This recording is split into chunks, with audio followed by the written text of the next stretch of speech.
If I want everybody to like me, some people are going to treat me badly. Some people are going to take advantage of me. Some people are going to do things I don't like, and they're all going to need boundaries. You know who doesn't need boundaries?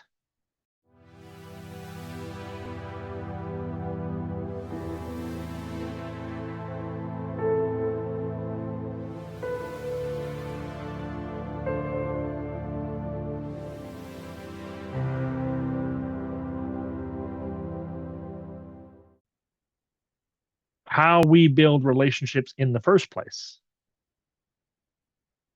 creates a perfect scenario for needing boundaries, for needing those kinds of boundaries. How we create relationships in the first place. I want everybody to like me. Right. And most of those motherfuckers are going to need some boundaries.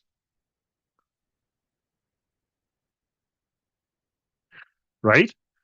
That's how it works. If I want everybody to like me, some people are going to treat me badly. Some people are going to take advantage of me. Some people are going to do things I don't like, and they're all going to need boundaries. You know who doesn't need boundaries? Those people who like the same things we like. Those people who want the same things we want and think the same way we think. We don't have to set boundaries with them because they already do what we like. They already think like we think. What they would naturally do for people is what we would naturally want them to do for us. We don't need boundaries in those cases. But we don't do that. That's not how we build relationships. Because although we want everyone to like us, the deepest part, the most intimate part of ourselves, what we really want is for people to accept us for who we are. For people to love that deep internal side of myself that I won't even show me. Right? That's what we really want. So we want everybody to like us on the off chance that one of them will see past all the fake into the real me. But the truth is, the more people we let in, the more people we want to like us, the smaller the chances are of finding that one. Because if we're in a room full of 1,000 people, how are we going to find our soulmate? Right?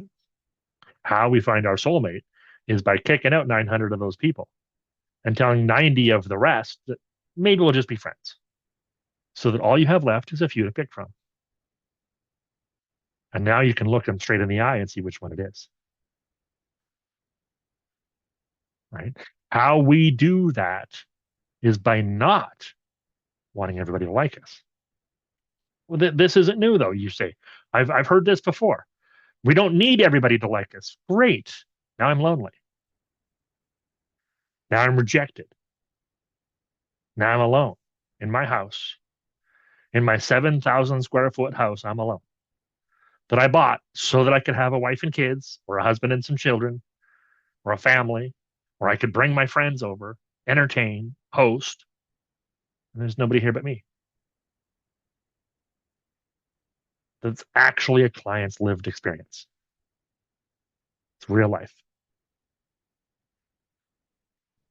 right? This is what happens when we build relationships. We want everybody to like us. When we use boundaries to decide who gets access to the inside, to who I really am. This is the problem, is we end up creating relationships with the first person who says yes. And then we break up with them, and then the second person who said yes. Then we break up with them, and then the third person who said yes. And then we break up with them, and some of us never get to a fourth or a fifth. Some of us get to 200 or 300. Some of us have a body count we're ashamed of.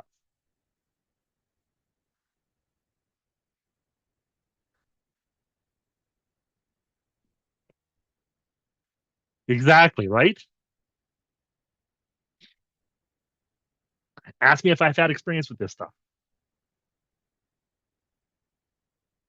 Some of us only get two or three relationships.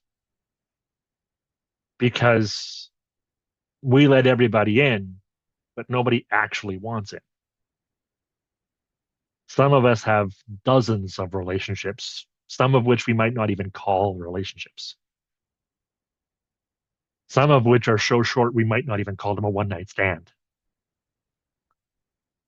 I've had those.